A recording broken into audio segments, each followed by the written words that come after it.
نحمده ونصلي على رسوله الكريم أما بعد. عن نبي سعيد الخدري رضي الله عنه عن النبي صلى الله عليه وسلم قال: احتجت الجنة والنار فقالت النار: في الجبارون والمتكبرون، وقالت الجنة: في ضعفاء الناس ومساكنهم، فقضى الله بينهما: إنك الجنة رحمتي أرحم بك من أشاء، وإنك النار عذابي أعذب بك من أشاء، وَلِكِلَيْكُمَا عَلَيَّ مِلْؤُهَا. رواہ مسلم. حضرت ابو سعید خدری رضی اللہ تعالیٰ عنہ سے روایت ہے کہ نبی کریم صلی اللہ علیہ وسلم نے ارشاد فرمایا: جنت اور جہنم میں جھگڑا ہوا. جہنم نے کہا: میرے اندر سرکش اور متکبر انسان ہوں گے، اور جنت نے کہا: میرے اندر کمزور اور مسکین لوگ ہوں گے. بس اللہ نے ان کے درمیان فیصلہ فرمایا. جنت سے کہا کہ تو جنت میری رحمت ہے، تیرے ذریعے میں جس پر چاہوں گا رحم کروں گا.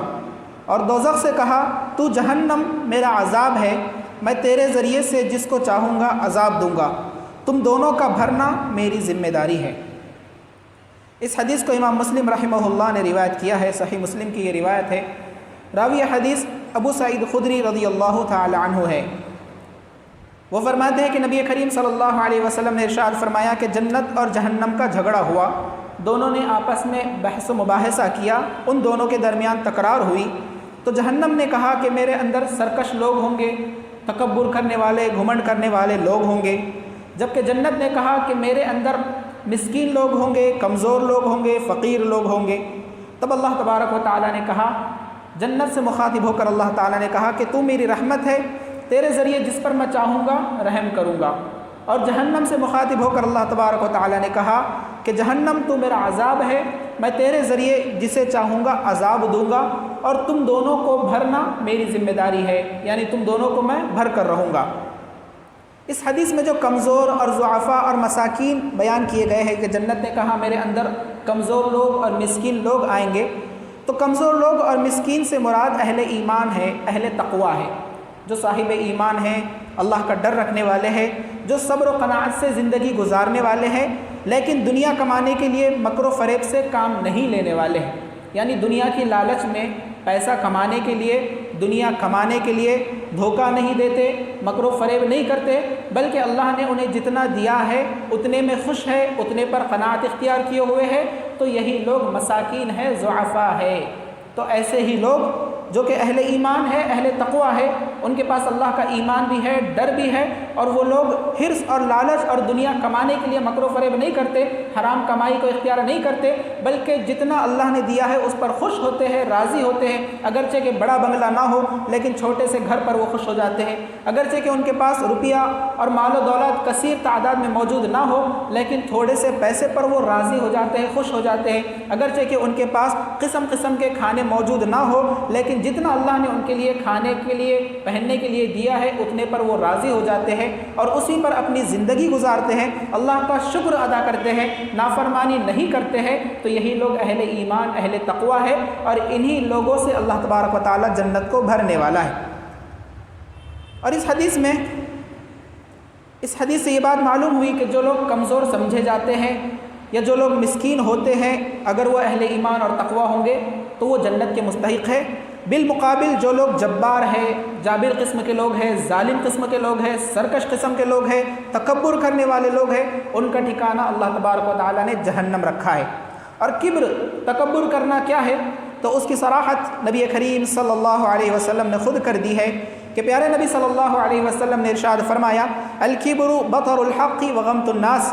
کبر، تکبر کرنا یہ ہے کہ تم حق کا انکار کرو اور لوگوں کو حقیر جانو، کم تر جانو، معمولی جانو. کیونکہ جو تکبر نہیں کرتا، جس کے پاس عاجزی انکساری ہوتی ہے، وہ حق کو مان لیتا ہے، حق کو کبھی نہیں ٹھکراتا اور لوگوں کو حقیر معمولی نہیں سمجھتا. لیکن جو متکبر ہوتا ہے، تکبر کرنے والا ہوتا ہے، گھمنڈ کرنے والا ہوتا ہے، تو وہ حق کا انکار کرتا ہے، حق کو نہیں مانتا اور اپنے سے کم تر لوگوں کو، ضعیف لوگوں کو، فقیر لوگوں کو، محتاج لوگوں کو کم تر سمجھتا ہے، حقیر جانتا ہے، معمولی جانتا ہے اور ان کا مذاق اڑاتا ہے. تو ایسے ہی لوگ، ان کا ٹھکانہ اللہ کے نبی صلی اللہ علیہ وسلم نے فرمایا کہ جہنم ہے. اور اسی طرح اس حدیث سے یہ بات بھی معلوم ہوئی کہ اللہ تبارک و تعالیٰ نے انسان کو اختیار دیا ہے. 2 راستے اللہ تبارک و تعالیٰ نے انسانوں کو دیا ہے، وہ ہے خیر کا راستہ ہے اور دوسرا ہے شر کا راستہ. تو اب انسان پر ہے کہ وہ کون سا راستہ اپنانا چاہتا ہے، کیونکہ اللہ تبارک و تعالیٰ نے انسانوں کو اختیار دیا ہے کہ وہ اعمال صالحہ کریں گے تو وہ جنت میں جائیں گے، اور اگر اعمال بد یا شر والے اعمال کریں گے تو جہنم ان کا ٹھکانہ ہے. اور اس حدیث سے تواضع، عاجزی، انکساری کی بھی فضیلت معلوم ہوتی ہے کہ تواضع اختیار کرنا، انکساری اختیار کرنا، تکبر نہ کرنا، یہ اللہ کی رحمت کو پانے کا ذریعہ ہے، جنت میں داخل ہونے کا ذریعہ ہے. اسی لیے اللہ تبارک و تعالیٰ نے حکم دیا ہے کہ وَخْفِضْ جَنَاحَكَ لِمَنِ اتَّبَعَكَ مِنَ الْمُؤْمِنِينَ، کہ اے نبی تم اپنے بازو کو نرم کر لو، اپنے بازو کو جھکا دو ان لوگوں کے لیے جو آپ کی اتباع کرتے ہیں، آپ کی اطاعت کرتے ہیں اور وہ مومن ہیں. تو گویا کہ اللہ تبارک و تعالیٰ نے حکم دیا ہے کہ ہم اپنے آپ پر یا اپنے بازوؤں کو جھکائے رکھیں مومنوں کے لیے، ہم عاجزی اور انکساری اختیار کریں، ہم تواضع اختیار کریں، ہم تکبر اور گھمنڈ کا شکار نہ ہو. اور اسی طرح اس حدیث سے یہ بات بھی معلوم ہوئی کہ جنت اللہ کی رحمت کا ٹھکانہ ہے، اللہ کی رحمت کا در ہے، اور اسی طرح جہنم اللہ کے عذاب کا ٹھکانہ ہے. اور اسی طرح اس حدیث سے یہ بات بھی معلوم ہوئی کہ جنت اور جہنم کے درمیان مکالمہ ہوا ہے، بحث و تکرار ہوئی ہے.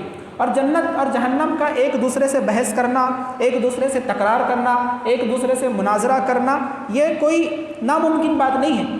اللہ تعالیٰ کا ان کے اندر ادراک اور شعور پیدا کر دینا کوئی مشکل کام نہیں ہے، کیونکہ اللہ تبارک و تعالیٰ اگر ان کو بات کرانا چاہے، ان کے درمیان شعور اور ادراک ڈال کر بات کروانا چاہے تو یہ اللہ کے لیے کوئی مشکل بات نہیں ہے، اور اللہ ہر چیز پر قادر ہے. واللہ علی کل شیء قدیر، کہ اللہ تعالیٰ ہر چیز پر قادر ہے. اور یہ غیبیات میں سے ہے، یعنی جسے ہم نہیں جانتے تو اس بارے میں یا ان جیسی احادیث میں تعویل کرنا یا اس کا انکار کرنا یہ بہت ہی غلط بات ہے. نہ تو ہم تعویل کر سکتے ہیں، نہ تو انکار کر سکتے ہیں.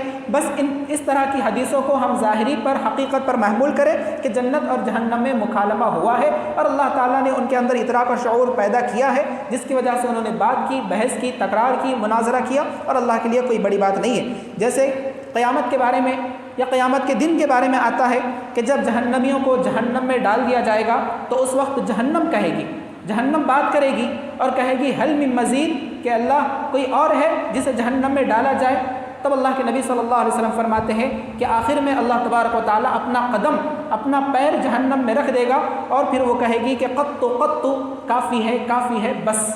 تو گویا کہ اس حدیث سے بھی یہ بات معلوم ہوئی کہ جہنم کل قیامت کے دن بھی بات کرے گی. تو جنت اور جہنم کا مکالمہ کرنا، بحث و تکرار کرنا یہ ناممکن امور میں سے نہیں ہے، بلکہ اللہ کے لیے ہر چیز آسان ہے اور اللہ ہر چیز پر قادر ہے.